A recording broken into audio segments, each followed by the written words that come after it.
আবার এদেশের মানুষের অধিকার কেড়ে নেওয়ার জন্য যে চক্রান্ত করা হয়েছে তার শিকার আজকে সমগ্র দেশ। এদেশের বাংলাদেশের কৃষক, শ্রমিক, ছাত্র, জনতা, সরকারি ও অসরকারি কর্মকর্তা কর্মচারী থেকে শুরু করে কেউ রেহাই পাচ্ছে না, পুলিশ বাহিনী কেউ রেহাই পাচ্ছে না। এদের ধ্বংসের খেলা আর রক্তের খেলা আজকে বাংলাদেশকে ক্ষত বিক্ষত করে দিচ্ছে। তোমাদের মনে আছে 2018 সালে ছাত্রদের একটা কোটা আন্দোলন শুরু হয়। আমি তো সে আন্দোলন আমি তাদেরকে কিছুই বলিনি, বরং কোটা বন্ধ করে দিয়েছিলাম, তাদের দাবি পূরণ করেছিলাম। এরপরে মুক্তিযোদ্ধা কয়েকটা পরিবার একটা কোর্টে মামলা করে, তার একটা রায় হয়।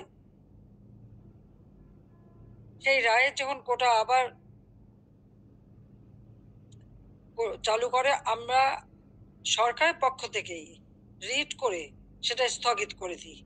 প্রকৃতপক্ষে আর কোটা আন্দোলন বা কোটা ইস্যুটাই ছিল না। কিন্তু এটা যে কোটা আন্দোলন ছিল না, এটা যে ছিল একটা ভিন্ন ষড়যন্ত্র, সেটা আমি বারবার বলেছি। এটা ছিল সেই একজন ক্ষমতার লোভী, তার মেটিকুলাস ডিজাইনের একটা অংশ। সেই অংশ হিসেবে সে ছাত্র হত্যা করেছে, জনগণকে হত্যা করেছে, আওয়ামী লীগের নেতাকর্মী হত্যা করেছে, পুলিশ হত্যা, সাংবাদিক হত্যা, সাংস্কৃতিক কর্মী হত্যা, সারা দেশটাকে ক্ষত বিক্ষত করা, অর্থনীতিকে ধ্বংস করা। আমাদের মহান নেতা জাতির পিতা বঙ্গবন্ধু শেখ মুজিবুর রহমান তার জীবনটাকে উৎসর্গ করেছেন বাংলার জনগণের জন্য। সেই ছাত্র জীবনে যখন পাকিস্তানি শাসকরা আমাদের মাতৃভাষায় কথা বলার অধিকার কেড়ে নেয়, তারই প্রতিবাদ তিনি করেছিলেন। ঢাকা বিশ্ববিদ্যালয়ে তিনি আইন বিভাগের ছাত্র ছিলেন, আর এই প্রতিবাদ করবার জন্যই তিনি বাংলাদেশ ছাত্রলীগ প্রতিষ্ঠা করেন 1948 সালের 4 জানুয়ারি। এবং বাংলাদেশ ছাত্রলীগ, তমুদ্দুন মজলিস সহ আরো কয়েকটি প্রগতিশীল রাজনৈতিক দল নিয়ে ভাষা সংগ্রাম পরিষদ গঠন করেন। সেই ভাষা আন্দোলনে আমাদের যারা শহীদ হয়েছেন, আমি তাদের আজকে স্মরণ করি। সালাম, বরকত, জব্বার যারা জীবন দিয়েছেন, রক্তের অক্ষরে বলে গেছেন আমরা মায়ের ভাষায় কথা বলতে চাই। আর এই আত্মত্যাগের মধ্য দিয়ে আমাদের যাত্রা শুরু। ধাপে ধাপে জাতির পিতা বঙ্গবন্ধু শেখ মুজিব এই বাংলাদেশের জনগণকে স্বাধীনতার চেতনায় উদ্বুদ্ধ করেন, এবং তারই নেতৃত্বে আমরা পেয়েছি স্বাধীনতা, পেয়েছি মুক্তিযুদ্ধে বিজয়। আমি জাতির পিতা বঙ্গবন্ধু শেখ মুজিবুর রহমানের প্রতি শ্রদ্ধা জানাচ্ছি। শ্রদ্ধা জানাই জাতীয় চার নেতার প্রতি, 30 লক্ষ শহীদের প্রতি, 2 লক্ষ মা বোনের প্রতি। মুক্তিযোদ্ধাদের জানাই সশ্রদ্ধ সালাম। একটা যুদ্ধ বিধ্বস্ত দেশের দায়িত্বভার নিয়েছিলেন বঙ্গবন্ধু শেখ মুজিব। মাত্র 3 বছর 7 মাসের মধ্যে সে যুদ্ধের ভয়াবহতা কাটিয়ে ওঠেন। ধ্বংসস্তূপের উপর দাঁড়িয়ে যে যাত্রা শুরু করেছেন শূন্য হাতে, সেই বাংলাদেশকে তিনি মাত্র 3 বছর 7 মাসের মধ্যে একটা স্বল্পোন্নত দেশে উন্নীত করেন। সে সময় যখন বাংলাদেশের মানুষের শান্তি শৃঙ্খলা ফিরে আসে, মানুষ একটু সুন্দর জীবনের স্বপ্ন দেখতে শুরু করে, ঠিক তখন আসে আঘাত। 75 15ই আগস্ট, ওই ধানমন্ডি 32 নম্বর বাড়ি, যেখান থেকে জাতির পিতা স্বাধীনতার ঘোষণা দিয়েছিলেন, পাকিস্তানি হানাদার বাহিনী তাকে গ্রেপ্তার করে নিয়ে গেছিল। এই ঘটনার পর তখন এই বাড়িটা তারা লুটপাট করেছিল, কিন্তু আগুন দিয়ে পোড়ায়নি, ভাঙেনি। মুক্তিযুদ্ধে বিজয়ের পর জাতির পিতা ফিরে আসতে সক্ষম হন বাংলাদেশে। 10ই জানুয়ারি 1972 সালে তিনি প্রত্যাবর্তন করেন। এই বাড়িতে বসেই তিনি কিন্তু বাংলাদেশের এই বিধ্বস্ত বাংলাদেশকে গড়ে তোলেন। রাষ্ট্রপতি হিসেবে তিনি কিন্তু রাষ্ট্রপতি ভবনে থাকেননি, বা প্রধানমন্ত্রী হিসেবে প্রধানমন্ত্রী ভবনে থাকেননি। এই ছোট বাড়িটা, যে বাড়িটা আমার মা অনেক কষ্ট করে প্রতিটি ইট নিজের হাতে গেড়ে তিনি এই বাড়িটা গড়ে তুলেছিলেন। ওই বাড়িতেই 15ই আগস্ট আমার বাবা জাতির পিতা বঙ্গবন্ধু শেখ মুজিবকে হত্যা করা হয়। আমার মা বেগম ফজিলাতুন্নেসা মুজিবকে হত্যা করে। আমার 3 ভাই, সকলেই আমার ছোট। মুক্তিযোদ্ধা ক্যাপ্টেন শেখ কামাল, মুক্তিযোদ্ধা লেফটেন্যান্ট শেখ জামাল এবং ছোট রাসেল, যার বয়স ছিল মাত্র 10 বছর, তাদের কিন্তু কেউ নির্মমভাবে হত্যা করে। কামাল জামালের নবপরিতে বধূ সুলতানা এবং গৌরজি জামালকে হত্যা করে। আমার একমাত্র চাচা শেখ আবু নাসের, তিনিও মুক্তিযোদ্ধা, পঙ্গু ছিলেন। ঘাতকের নির্মম বুলেটের আঘাতে তিনিও জীবন হারান। রাষ্ট্রপতি মিলিটারি সেক্রেটারি ছুটে এসেছিলেন ব্রিগেডিয়ার জামিল উদ্দিন, তাকে হত্যা করে। পুলিশ অফিসার সিদ্দিকুর রহমানকে হত্যা করে। একই সাথে যুবনেতা শেখ ফজলুল হক মনিকে হত্যা করে, তার অন্তঃসত্ত্বা স্ত্রী আরজুমনি, তাকেও হত্যা করে।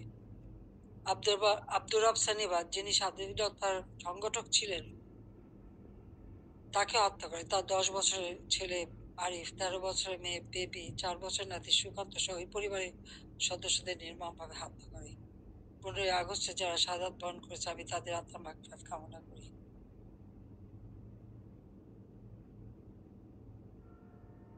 বাংলাদেশের ইতিহাসের সাথে ছাত্রলীগের ইতিহাস জড়িত। জাতির পিতা বঙ্গবন্ধু শেখ মুজিব বলেছিলেন, ছাত্রলীগের ইতিহাস বাংলাদেশের ইতিহাস। প্রতিটি সংগ্রাম, মুক্তিযুদ্ধে ছাত্রলীগের অবদান রয়েছে। 75-এর পর গণতান্ত্রিক অধিকার প্রতিষ্ঠার জন্য যে সংগ্রাম করি, সেখানেও শহীদের তালিকায় ছাত্রলীগের সংখ্যাটাই বেশি। বারবার আঘাত এসেছে, একের পর এক কূপ হয়েছে, হত্যা, কূপ, ষড়যন্ত্রের রাজনীতি শুরু হয়েছে। সেখান থেকে বাঙালি জাতিকে উদ্ধার করে আমরা এদেশে গণতন্ত্র প্রতিষ্ঠা করি। 15ই আগস্ট আমার ছোট বোন রেহানা আর আমি বিদেশে ছিলাম বলে বেঁচে গিয়েছিলাম। 6টি বছর প্রবাসে আমরা কাটাই। এরপর আমি সুযোগ পাই বাংলাদেশে ফিরে আসতে, বলতে গেলে অনেকটা জোর করে ফিরে আসি। যে দেশে আমার পিতামাতার ঘাতকের দল, যাদেরকে ইন্ডেমনিটি দেওয়া হয়েছিল, তাদের বিচার করা যাবে না। অর্থাৎ আমি একজন মানুষ হিসেবে আমার বাবা মা ভাইয়ের বিচার চাইতে পারবো না। সেই বিচারহীনতার সংস্কৃতি ছিল বাংলাদেশে। যে দেশে গণহত্যা চালিয়েছিল পাকিস্তান হানাদার বাহিনী, গ্রামের পর গ্রাম জ্বালিয়ে পুড়ে ছারখার করেছিল, মা বোনদেরকে ধরে নিয়ে ক্যাম্পে রেখে দিনের পর দিন পাশবিক অত্যাচার করত। সেই যুদ্ধাপরাধী যাদের বিচার জাতিপিতা শুরু করেছিলেন, তাদেরকেও কিন্তু ছেড়ে দেওয়া হয়, মুক্তি দেওয়া হয়েছিল তখন। সেই অবস্থায়ও কিন্তু আমি দেশে ফিরে এসেছিলাম একটা প্রত্যয় নিয়ে, যে আদর্শ নিয়ে, যে চেতনা দিয়ে বাংলাদেশ স্বাধীন হয়েছে। যে চেতনা নিয়ে বাংলাদেশ স্বাধীন হয়েছে, সেই মুক্তিযুদ্ধের চেতনাকে বাস্তবায়ন করা। যে আদর্শ বুকে ধারণ করে লাখো শহীদ রক্ত দিয়ে এই দেশ স্বাধীন করেছে, সেই শহীদের মর্যাদা রক্ষা করে বাংলাদেশের মানুষের অন্ন, বস্ত্র, বাসস্থান, চিকিৎসা, শিক্ষা, মৌলিক অধিকারগুলি নিশ্চিত করে বাংলাদেশকে একটা উন্নত, ক্ষুধা, দারিদ্র্যমুক্ত বাংলাদেশ গড়ে তোলা, যা জাতির পিতা বঙ্গবন্ধু শেখ মুজিবের স্বপ্ন ছিল। এবং সেই কাজে আমরা কিন্তু সাফল্য অর্জন করেছিলাম। প্রথমবার সরকারে এসে আমরা অনেকগুলি উন্নয়নের কাজ করি, এরপর আসতে পারিনি। আবার বাংলাদেশে জঙ্গি, সন্ত্রাস, দুর্নীতির দেশ হয়েছিল, প্রায় 8টি বছর সময় নষ্ট হয়। 2008-এর নির্বাচনে আওয়ামী লীগ এককভাবে 300 সিটের মধ্যে 233টা সিট পায়। বাংলাদেশের মানুষের আস্থা, বিশ্বাস অর্জন করে সরকার গঠন করি।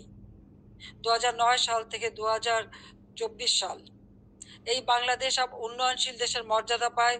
যখন আমরা জাতির পিতার জন্ম শতবার্ষিকী 2020 সালে এবং স্বাধীনতা সুবর্ণ জয়ন্তী 2021 সালে উদযাপন করি, তখনই কিন্তু বাংলাদেশ উন্নয়নশীল দেশের মর্যাদা পায় এবং জাতিসংঘ স্বীকৃতি দেয়। জাতির পিতা বঙ্গবন্ধু শেখ মুজিবের সেই ঐতিহাসিক 7ই মার্চের ভাষণ, সে ভাষণও ইউনেস্কো বিশ্ব প্রামাণ্য দলিলে স্থান করে দেয়। কারণ যে ভাষণ পৃথিবীর বিভিন্ন দেশে সামরিক, অসামরিক নেতারা ভাষণের মধ্য দিয়ে মানুষকে উজ্জীবিত করেছে, সেই ভাষণগুলির মধ্যে প্রায় 2500 বছরের সকল ভাষণের মধ্যে জাতিপিতা বঙ্গবন্ধু শেখ মুজিবের ভাষণটি সর্বশ্রেষ্ঠ ভাষণ হিসেবে গণ্য হয়। আন্তর্জাতিক প্রামাণ্য দলিলে তার স্থান পেয়েছে।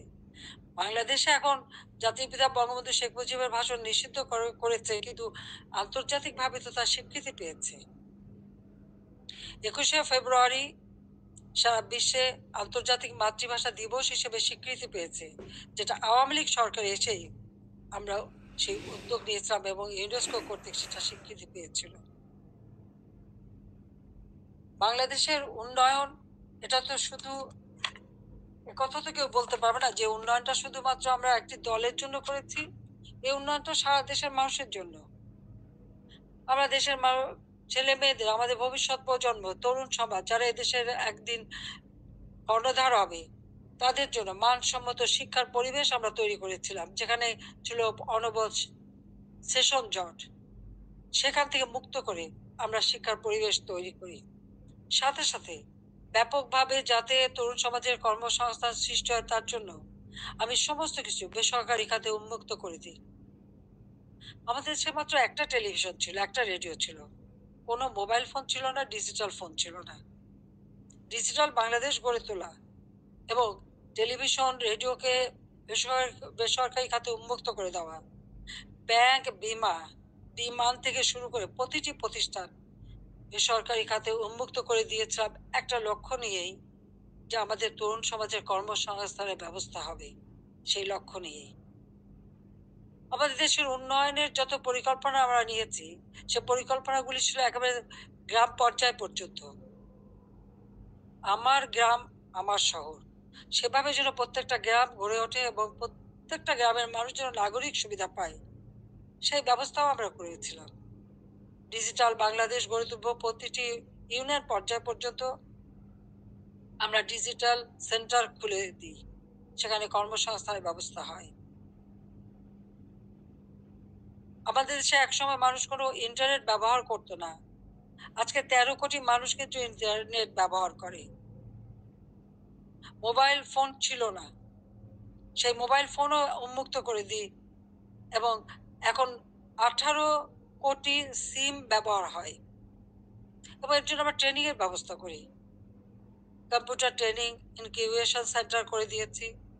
স্কুলে স্কুলে কম্পিউটার ল্যাব তৈরি করে দেওয়া হয়েছে। বিশ্ববিদ্যালয়ে বিনামূল্যে ইন্টারনেট সার্ভিস ব্যবস্থা করা হয়েছে, wifi connection, broadband connection. Bangabandhu satellite এক আমরা উৎক্ষেপণ করেছি। আধুনিক প্রযুক্তি জ্ঞান সম্পন্ন জাতি গড়ে উঠুক, সেটাই চেয়েছি। বিজ্ঞান প্রযুক্তি বিশ্ববিদ্যালয় 96 সালে সরকার এসেই নির্মাণ করি, যাতে করে বিজ্ঞানের দিকে মানুষ ঝোঁকে, গবেষণায় প্রতি মনোযোগী হয়। কারণ বিজ্ঞানের বিকাশ ছাড়া কখনো কোনো দেশ উন্নতি লাভ করতে পারে না। সেই জন্য এই ব্যবস্থা আমরা নিয়েছিলাম। এরপরে টেক্সটাইল বিশ্ববিদ্যালয়, ফ্যাশন ডিজাইন বিশ্ববিদ্যালয়, ডিজিটাল বিশ্ববিদ্যালয়, ইসলামিক আরবি বিশ্ববিদ্যালয়, এভিয়েশন এবং এয়ারোস্পেস বিশ্ববিদ্যালয় থেকে শুরু করে কৃষি বিশ্ববিদ্যালয়, বহুমুখী বিশ্ববিদ্যালয় আমরা করে দিয়েছি। মেডিকেল বিশ্ববিদ্যালয়, সবগুলি কিন্তু আওয়ামী লীগের করা, আওয়ামী লীগের হাতে করা। একটার পর একটা ইনস্টিটিউট করে দিয়েছি, ব্যাপকভাবে কর্মসংস্থান সৃষ্টি করেছে। পাবলিক সার্ভিস কমিশনে প্রতি বছর নিয়মিত পরীক্ষা হওয়া শুরু করে। ছেলেমেয়েরা যথাযথভাবে মেধার ভিত্তিতেই কিন্তু চাকরি পেয়েছে, কাজ পেয়েছে। কর্মসংস্থান ব্যাংক প্রতিষ্ঠা করে দিয়ে, যেখান থেকে বিনা জামানতে ঋণ নিয়ে সবাই যেন কাজ করতে পারে, কর্মসংস্থান ব্যবস্থা যাতে হয়। ব্যাপক হারে যেন বিদেশি বিনিয়োগ আসে, সেই সুযোগ আমরা সৃষ্টি করে দিই এবং সেই বিনিয়োগ এসেছে। 2009 সালে সরকার এসে আমি প্রেক্ষিত পরিকল্পনা প্রণয়ন করি 2010 থেকে 2021। এটা লক্ষ্য ছিল বাংলাদেশকে আরো উন্নত করা, বাংলাদেশের মানুষের জীবন মান উন্নত করা, আধুনিক বিশ্বের সঙ্গে যাতে তাল মিলিয়ে চলতে পারে সেই ব্যবস্থা করা, এবং সেটাই আমরা কিন্তু করেছিলাম। আজকে আমাদের এটা বললে চলবে না যে মুক্তিযুদ্ধ, জাতির পিতা বঙ্গবন্ধু শেখ মুজিবের অবদান এবং গণতন্ত্র প্রতিষ্ঠার সংগ্রাম, এর সব কিছুই কিন্তু আমাদের আন্দোলন সংগ্রামের ফসল। জাতির পিতা বঙ্গবন্ধু শেখ মুজিব যদি এদের স্বাধীন না করতেন, তাহলে আমরা কোথায় থাকতাম? পাকিস্তানের একটা প্রদেশ। পাকিস্তান আমলে একজন বাঙালি কিন্তু সেক্রেটারি হতে পারেনি, একজন বাঙালি কিন্তু মেজর জেনারেল পর্যন্ত যেতে পারেনি, মাত্র মেজর হিসেবে থাকতে পারত। একজন মাত্র কর্নেল ছিল। পাকিস্তান আমলে কিন্তু আমাদের শিক্ষার কোনো উচ্চশিক্ষার সুযোগই ছিল না।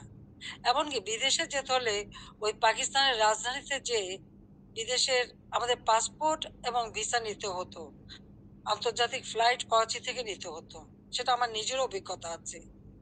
ঊনসত্তর সালে যখন আমি বিদেশে যাই, ওই করাচিতে যে থেকে ভিসা নিয়ে তারপর যেতে হয়েছে। কিন্তু দেশ স্বাধীন হবার পরে তো সেটা ছিল না। আমদানি রপ্তানি ব্যবসা পূর্ববঙ্গে কেউ করতে পারতো না, ওই পাকিস্তানে যেই করতে হতো। কিন্তু আমরা স্বাধীনতা অর্জন করতে পেরেছি বলেই সকল সুযোগ আমরা পেয়েছি। আমাদের ছেলেমেয়েরা উচ্চ শিক্ষার সুযোগ পেয়েছে। আমাদের মুক্তিযুদ্ধের ইতিহাস আমাদের গৌরবের ইতিহাস, আমাদের বিজয়ের ইতিহাস। এই ইতিহাসকে মুছে ফেলতে পারবে না। আমি জানি এটা মুছে ফেলার চেষ্টা হচ্ছে, সংবিধানকে ধ্বংস করা, জাতীয় পতাকা ধ্বংস করা, অনেক চেষ্টাই করা হয়েছে। কিন্তু লাখো শহীদের রক্তের বিনিময়ে যে পতাকা পেয়েছি, যে সংবিধান পেয়েছি, যে স্বাধীনতা পেয়েছি, তা ওই কয়েকজন বুলডোজার দিয়ে ভেঙে গুড়িয়ে দেবে এ শক্তি তাদের হয়নি এখনো। এটা তাদের দুর্বলতার প্রকাশ। তারা একটা দালান ভাঙতে পারে, কিন্তু ইতিহাসকে তারা ধ্বংস করতে পারে না। ইতিহাস কিন্তু তার প্রতিশোধ নেয়, এটাও তাদের মনে রাখতে হবে।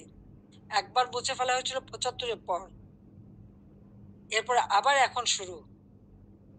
যারা এটা করছে তারা তাদের হীনমন্যতার পরিচয় দিচ্ছে।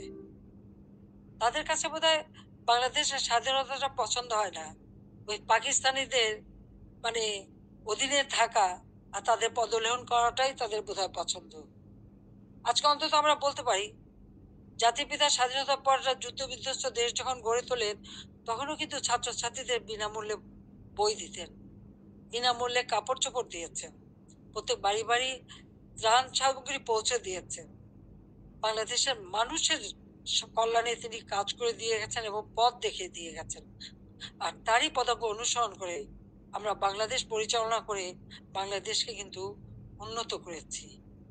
আজকে আমরা বিনামূল্যে পাঠ্য পুস্তক দিতাম 1লা জানুয়ারি। আবার প্রশ্ন, এবছরে কোনো কেন এখনো বই দিতে পারলো না? ফেব্রুয়ারি মাস শুরু হয়ে গেছে, এখনো বই দিতে পারেনি।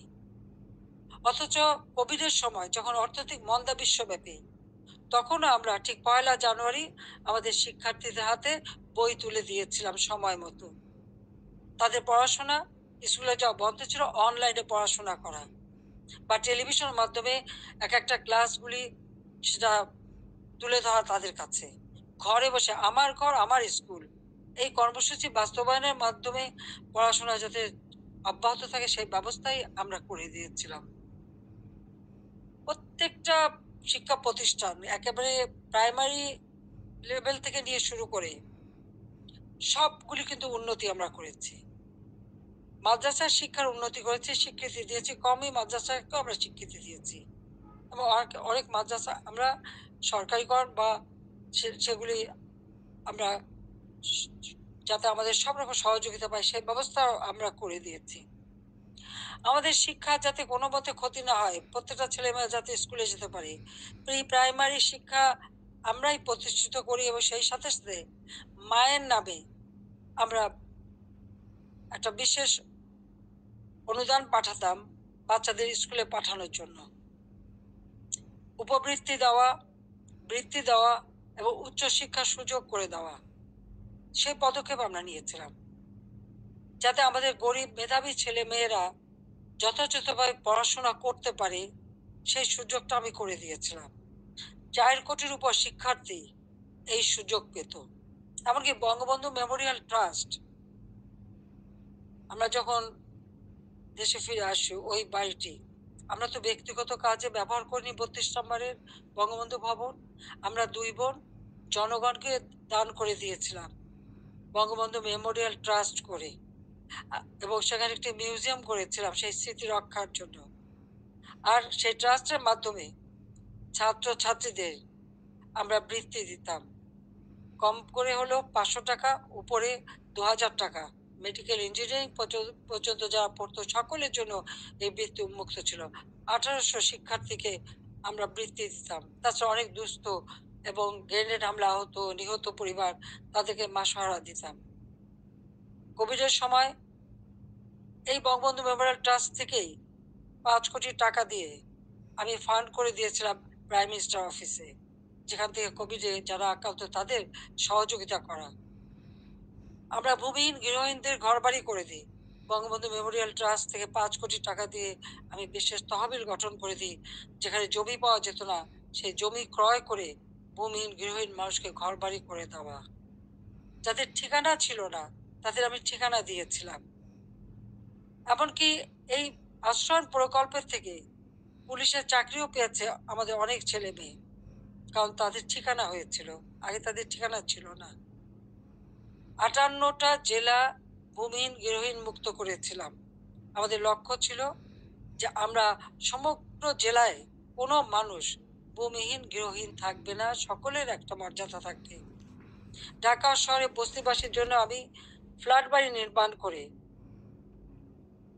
সেখানে তাদের থাকার ব্যবস্থা ভাড়া ভিত্তিক, বস্তিতে যে ভাড়া দিত সেই ভাড়াতেই যা থাকতে পারে সেই ব্যবস্থা করেছি। আমাদের দেশের যারা সুইপার, হরিজন, দলিত শ্রেণী তাদেরকে ফ্ল্যাট বাড়ি নির্মাণ করে দিয়েছি।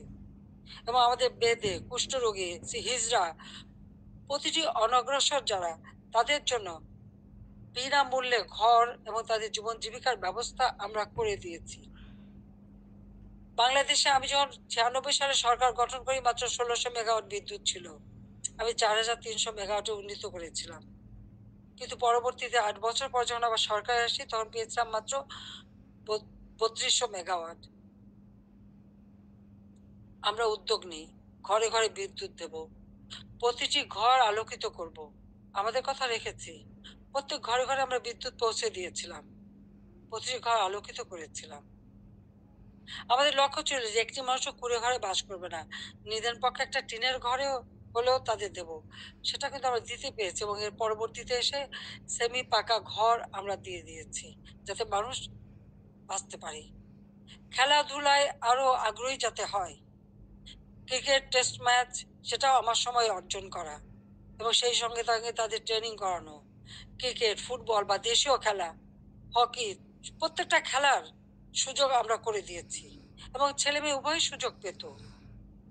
আমাদের সে প্রাইমারি স্কুলে মেয়েদের জন্য বঙ্গমাতা গোল্ড কাপ টুর্নামেন্ট এবং ছেলেদের জন্য বঙ্গবন্ধু শেখ মুজিব গোল্ড কাপ টুর্নামেন্টের মাধ্যমে সেই ছোট্টবেলার থেকে যাতে তারা খেলতে পারে সেই ব্যবস্থা আমরা করে দিয়েছি। আজকে কি দুর্ভাগ্য আমাদের, আমাদের মেয়েরা ফুটবল খেলতে যে সারা অনেক দেশ থেকে কিন্তু তারা জয়ী হয়ে এসেছে, বাংলাদেশের সুনাম করে এসেছে। আজকে আমাদের দেশে তারা খেলতে পারছে না কেন? মেয়েদের খেলার অধিকার নাই কেন? সেটা আমার প্রশ্ন। তাদেরকে কেন বাধা দেওয়া হলো? যারা এই বাধা দেন তারা কি ভুলে যান আমাদের নবী করিম সাল্লাল্লাহু সাল্লাম যখন ইসলাম ধর্ম প্রচার করেন তখন কে প্রথম ইসলাম ধর্ম গ্রহণ করেছিল? ইসলাম ধর্ম গ্রহণ করেছিল একজন নারী, তিনি বিবি খাদিজা। তিনি প্রথম ইসলাম ধর্ম গ্রহণ করেন। সে কথাটা তাদের ভুললে চলবে না। মায়ের পেটেই সন্তান জন্ম নেয়, আর সেই মায়ের জাতিকে অবমাননা করা কেন? সেটা আমার প্রশ্ন। খেলাধুলা, সংস্কৃতি চর্চা, সাহিত্য চর্চা, এই সংস্কৃতি তো আমাদের অধিকার, সকলের অধিকার।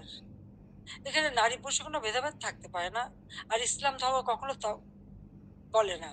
কিন্তু আজকে আমরা দেখছি শুধু মেয়েদের খেলতে যে দেওয়া হয় না তা না, শিক্ষকদের লাঞ্ছিত করা হয়। এটা কেমন ধরনের কথা? শিক্ষক আমাদের গুরুজন, তাদের প্রতি আমাদের সম্মান দেখাতে হবে। আর সেই সম্মান যে আমরা দেখাই সেটা তো আপনারা জানেন। এমনকি আমি প্রধানমন্ত্রী হবার পরেও আমার ইউনিভার্সিটির শিক্ষক তাদেরকে আমি সম্মান করতাম। আমার স্কুলের শিক্ষক যাদের সঙ্গে দেখা হওয়ার সাথে সাথে আমি সম্মান করতাম, তাদের পা ধরে সালাম করতাম, কারণ শিক্ষক গুরুজন। কিন্তু আমি জানি না এই কোটা আন্দোলনের নামে এমন একটা পরিবেশ সৃষ্টি করে ফেলা হলো যে ছাত্র ছাত্রীরা শিক্ষকদের অপমান করে, তাদের গলায় জুতার মালা পরায়, তাদেরকে গাছের সাথে বাঁধে, তাদেরকে দিয়ে জোর করে পদত্যাগ করায়। কেন এই ধরনের বেয়াদবি কেন শেখাবে বা এই শিশুদের, কমলমতি শিশুদের এবং ছাত্রছাত্রীরা কেন এই বেয়াদবি করবে? আজকে ছাত্রছাত্রীরা শিক্ষকদের বয়কট করে। এই ধরনের অদ্ভুত আচরণ আমি জানি না পৃথিবীর আর কোনো দেশে আছে কিনা। তাহলে আমরা কি পরিচয় দেব? যে দেশের মানুষ ৭১ সালে মুক্তিযুদ্ধে বিজয় অর্জন করে বিজয়ী জাতি হিসেবে সারা বিশ্বে সম্মান পেয়েছে, আজকে সেই দেশের মানুষ কাছে কোথায় কোথায় সেই সম্মান? যে দেশটাকে আমি জাতির পিতা বঙ্গবন্ধু শেখ মুজিবের আদর্শ বুকে নিয়ে, যে বাংলাদেশকে আমি উন্নয়নশীল দেশের মর্যাদা এনে দিয়েছিলাম, আমাদের অর্থনীতি আন্তর্জাতিকভাবে ৩৫তম অর্থনীতির দেশ হিসেবে স্বীকৃতি পেয়েছে। দারিদ্রের হার ৪১ ভাগ থেকে আমি ১৮.৭ ভাগে নামিয়ে এনেছিলাম। হত দরিদ্র ২৫ ভাগ থেকে আমি ৫.৬ ভাগে নামিয়ে এনেছিলাম। আমাদের সাক্ষরতার হার ৪৫ ভাগ থেকে ৭৮.৮ ভাগে উন্নীত করেছিলাম।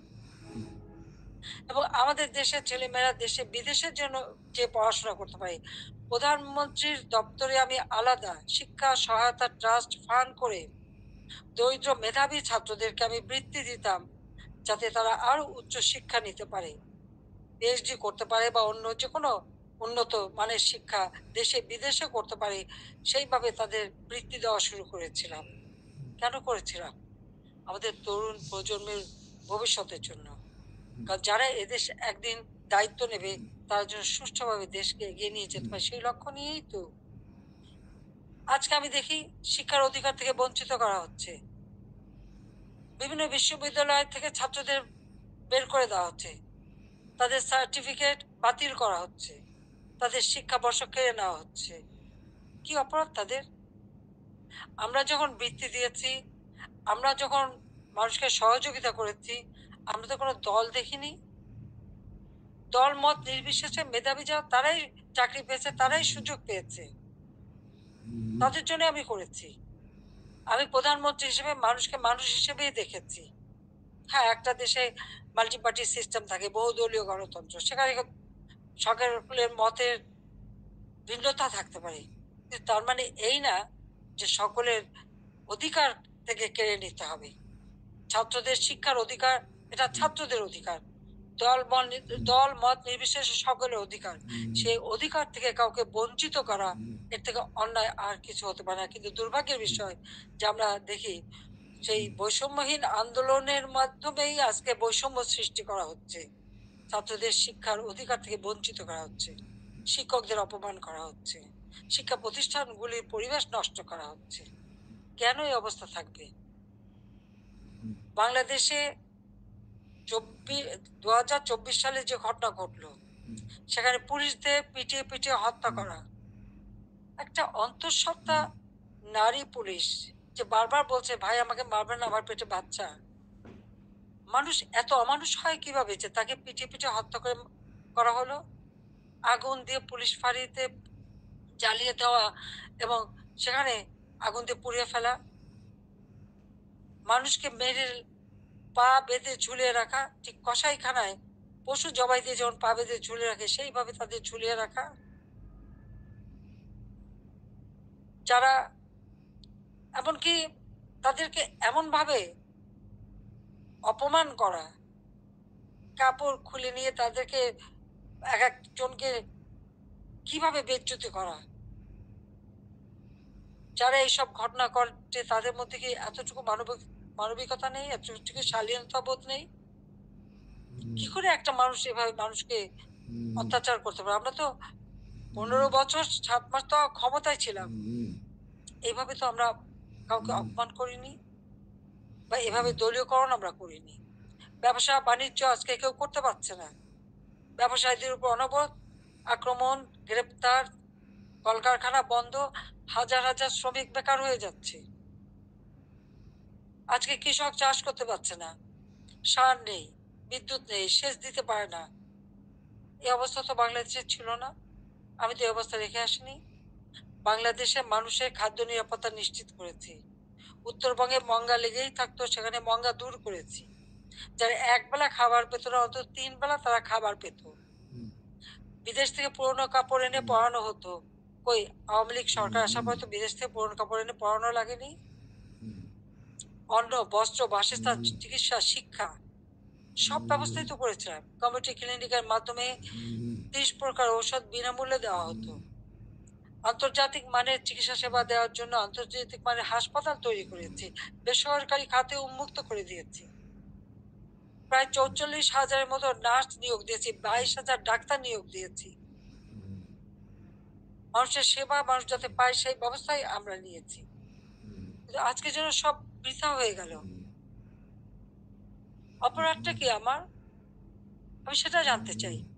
যারা আমাকে স্বৈরাচার বলেন, গণহত্যা বলেন, আজকে আমার জিজ্ঞাসা, আজকে যে বাংলাদেশের যে অবস্থা চলছে, এই যে পুলিশ হত্যা, আওয়ামী লীগের প্রায় ৪০০ মতো নেতাকর্মীকে নির্মমভাবে হত্যা করা হয়েছে। হাত কেটে, পা কেটে, গলা কেটে হত্যা করা। ছাত্র, যুবক, মহিলা কেউ তো ছাড়া পাচ্ছে না। ছেলেকে পায় না বলে মাকে গ্রেপ্তার করা, মাকে গাছের সাথে বেঁধে অপমান করা, জায়নামাজের উপরে কুপিয়ে মারা অথবা আগুন দিয়ে পুড়িয়ে ফেলা। এ কি বর্বরতা? এ কোন ধরনের বর্বরতা? এরা কারা? এরা কি গণহত্যাকারী না? এরা কি স্বেচ্ছাচারী না? একজন যাকে সব থেকে বেশি সহযোগিতা আমি করেছিলাম, গ্রামীণ ব্যাংকের ম্যানেজারের পদ, ৬,০০০ টাকা বেতনের চাকরি ৯০ সালে পেয়েছিলেন। আমি ৯৬-তে সরকার আসার পরে এই গ্রামীণ ব্যাংকে ৪০০ কোটি টাকা দিয়ে এই গ্রামীণ ব্যাংকটাকে আমি দাঁড় করিয়ে দিই। শুধু তাই না, গ্রামীণ ফোনের ব্যবসাটাও ওই ডক্টর ইউনূসকে দিয়েছিলাম। আমার কাছে বারবার ধর্ণা দিয়েছিল, বলেছিল ওখান থেকে যে লাভ হবে সেই লাভের অংশ যাবে গ্রামীণ ব্যাংকে। তা কিন্তু যায়নি, বরং এগুলি বেচেই খেলছে, মানি লন্ডারিং করেছে, দুর্নীতি করেছে, এবং তার ক্ষমতার লোভ আজকে বাংলাদেশকে ধ্বংসের দিকে নিয়ে এসেছে।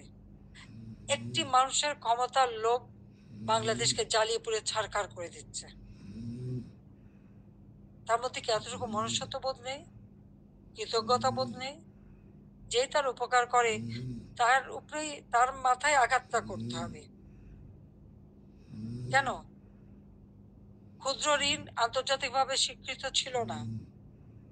এই ডক্টর ইউনূসেরই অনুরোধে আমি নিজে তার সম্মেলনে উপস্থিত হই, যেখানে স্পেনের রানী কুইন সোফিয়া এবং হিলারি ক্লিন্টন তারা উপস্থিত হন। আমি উপস্থিত ছিলাম বলে প্রধানমন্ত্রী হিসেবে, এবং ক্ষুদ্র ঋণ জাতিসংঘে যাতে স্বীকৃতি পায় সে ব্যবস্থাও আমি করেছিলাম।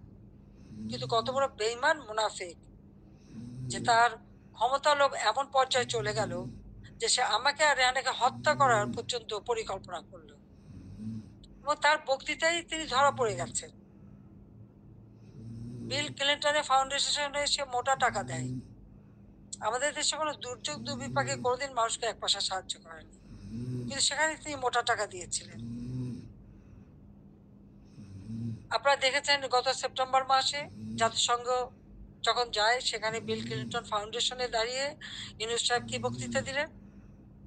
যে এই আন্দোলন, কোটা আন্দোলন, এটা কোনো ছাত্র জনতার আন্দোলন ছিল না, এটা ছিল তার মেটিকুলাসলি ডিজাইনড আন্দোলন, যা তার মাস্টার মাইন্ডের মাধ্যমে করা। ওই মাহফুজ আলমকে তার পরিচয় করে দিয়েছিল মাস্টার মাইন্ড হিসেবে।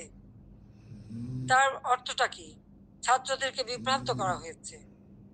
আমাদের ছাত্ররা কোমলমতি, তারা ঠিক কোনটা সঠিক সবসময় তো বুঝতে পারে না, তারা ঝুঁকে চলে এসেছে। আবার আর একজন সমন্বয়ক বলল কি, গণভবন আক্রমণের আগে বেশি ছাত্র পায়নি, তাই ফলস আইডি কার্ড করে ভুয়া ছাত্র বানিয়ে নিয়ে এসেছিল। তার মানে এদের উদ্দেশ্যটা কি ছিল? আমি আজকে জাতির কাছে এটা জানতে চাই, এবং জাতির কাছে আমি বলবো, 15ই আগস্ট আমরা 2 বোন বেঁচে গিয়েছিলাম, এটাই কি আমাদের অপরাধ? বাবা, মা, ভাই সব হারিয়েছিলাম। সব হারিয়েও সেই শোক ব্যথা বুকে নিয়েও ফিরে এসেছি বাংলাদেশের মানুষের কাছে। কেন? আমি দেখেছি একটার পর একটা খুন হচ্ছে, মুক্তিযোদ্ধাদের হত্যা করা হচ্ছে, গণতান্ত্রিক অধিকার নেই, পেটে ভাত নেই, প্রতিনিয়ত দুর্ভিক্ষ, চারিদিকে হাহাকার। যে বাংলাদেশ জাতির পিতা স্বাধীন করেছিলেন দুঃখী মানুষের মুখে হাসি ফুটাবেন, মানুষের ক্ষুধার অন্ন যোগাবেন, সকল মৌলিক অধিকার নিশ্চিত করবেন। সেই বাংলাদেশে প্রতিনিয়ত এই ক্ষমতার লড়াই, একটা অশান্ত পরিবেশ। বাংলাদেশের মানুষের আর্থসামাজিক উন্নয়ন করবার জন্যই আমি এসেছিলাম এবং আমি তা করেছি। কই আমরা নিজের জন্য তো কিছু করিনি। আমাদের ছেলে মেয়ে, 5টা ছেলে মেয়ে রানার আমার, তারা চাকরি করেছে, পড়েছে, লেখাপড়া শিখেছে, অক্সফোর্ড, হার্ভার্ড, এলএসসি অথবা লন্ডন স্কুল, বিভিন্ন জায়গা থেকে তারা ডিগ্রি পেয়েছে। তারা নিজেদের যোগ্যতায় ডিগ্রি নিয়েছে। তাদের জন্য তো আমি কিছু করিনি। তারা নিজেরা লেখাপড়া শিখে নিজের পায়ে দাঁড়িয়েছে। আমি তাদের একটা কথাই আমরা 2 বোন বলেছি আমাদের ছেলে মেয়েদেরকে, যে তোমাদের জন্য কোনো সম্পদ রেখে যেতে পারবো না। তোমাদের শিক্ষাটাই হবে তোমাদের একমাত্র সম্পদ। এবং তারা তাই করেছে। সেভাবেই তারা লেখাপড়া শিখে সেইভাবেই জীবনযাপন করে। আমি তো আমার নিজের জন্য কিছু করতে যাইনি। একমাত্র 32 নম্বর বাড়িটা, সেটাও তো আমি জনগণকে দান করে দিয়েছি আমরা 2 বোন। হ্যাঁ, জাতির পিতা পরিবারের নিরাপত্তা দেওয়ার জন্য একটা আইন করা হয়েছিল। সেই সূত্রে একটা বাড়ি রেহানাকে থাকতে দেওয়া হয়েছিল। আর আমার স্বামী, তিনিও চাকরিজীবী নিউক্লিয়ার সায়েন্টিস্ট ছিলেন, তার একটা বাড়ি 5 নম্বরে, যেটা জয়পুতুলের। আজকে সেই বাড়িও পুড়িয়ে দেওয়া হয়েছে, রেহানার বাড়িও লুট করা হয়েছে। আর গণভবন তো সরকারি, সেটা ভাঙা চোরা লুটপাট 2 হাতে লুট করা হয়েছে। এমনকি ডক্টর ইউনূস নিজেই ওখানে চলে গেছেন তার সমন্বয়দের সাথে নিয়ে, উপদেষ্টাদের সাথে নিয়ে। তিনিও বোধহয় লুটপাট করতে গিয়েছিলেন। আর 32 নম্বর, এটা তো আমরা কোনো ব্যক্তিগতভাবে ব্যবহার করিনি।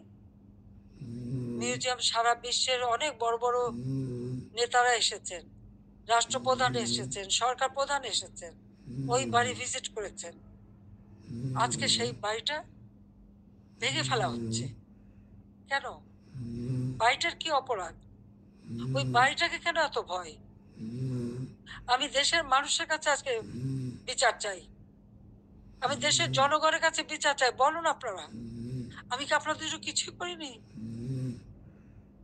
আমি কি আপনাদের অন্ন, বস্ত্র, বাসস্থান, চিকিৎসার ব্যবস্থা করে দেইনি? আপনাদের ঘরে আলো জ্বালিনি? আপনাদের ছেলেমেয়ে লেখাপড়া শিক্ষার ব্যবস্থা করিনি?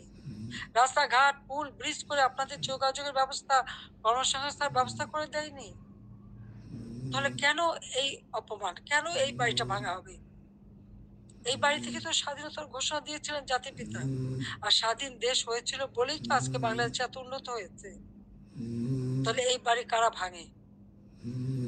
আমি আপনাদের কাছে, দেশের জনগণের কাছে বিচার চাই। আমি ছাত্র সমাজের কাছেও এটা বলবো, যে যারা বিভ্রান্ত করে তোমাদেরকে বিভ্রান্তির পথে নিয়ে গিয়েছিল, ওই সাধারণ ছাত্রছাত্রীদের প্রতি তো আমাদের কোনো রাগও নেই, কোনো অভিযোগও নেই। কারণ আমি জানি তোমাদের এই বয়সটাই এরকম। কিন্তু সকলে তো এর মধ্যে ঢুকেনি। তো যারা আজকে এই ধরনের ধ্বংস করছে, যারা মানুষ হত্যা করেছে, তারা তো খুনি হিসেবে চিহ্নিত হবে। এখানে সাধারণ ছাত্রছাত্রীদের কোনো দায়বদ্ধতা নেই। কাজে আমি মনে করি যে এর থেকে সাধারণ ছাত্রছাত্রীদের দূরে থাকা ভালো। এদের এই ধ্বংস যজ্ঞে যেন অংশ না নেয়, বরং লেখাপড়ার পরিবেশ ফিরে আসুক, আরো উন্নত জীবন তোমরা পাও, আমি সেই দোয়াই করি। কিন্তু যে ইতিহাস আমাদের রক্তের অক্ষরে লেখা, সেই ইতিহাস ভুললে পরে নিজেদের অস্তিত্ব থাকবে না। সেই ইতিহাস ভুললে পরে আমরা বিশ্বে মাথা তুলে দাঁড়াতে পারবো না, চলতে পারবো না।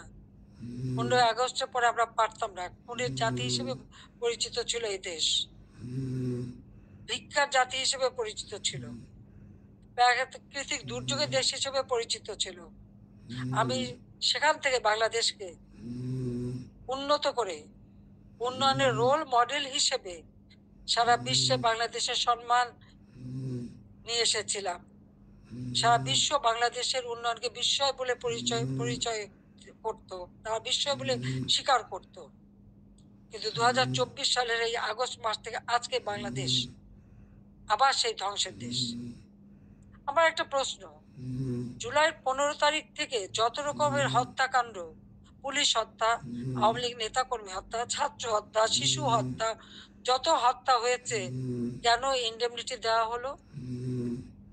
অপরাধ করলে অপরাধীদের শাস্তি পেতে হবে। যারা অগ্নিসংযোগ করা হলো, ওই মেট্রো রেল, তারপরে এক্সপ্রেসওয়ে, ফ্লাইওভার বা প্রত্যেকটা বিটিভি থেকে শুরু করে প্রতিটি প্রতিষ্ঠানে যে আগুন দেওয়া হলো, এবং সেটা সমন্বয়ক একজন বলেছে পুলিশ হত্যা না করলে আর মেট্রো রেলে আগুন না দিলে নাকি বিপ্লব সফলতা। কিসের বিপ্লব? এই হত্যাযজ্ঞ ধ্বংসলীলাই কি বিপ্লব? বিপ্লবের অর্থ বোঝে? তারা নিজেরাই স্বীকার করছে, আর সেখানে তাদেরকে ইন্ডেমনিটি দেওয়া হয়েছে।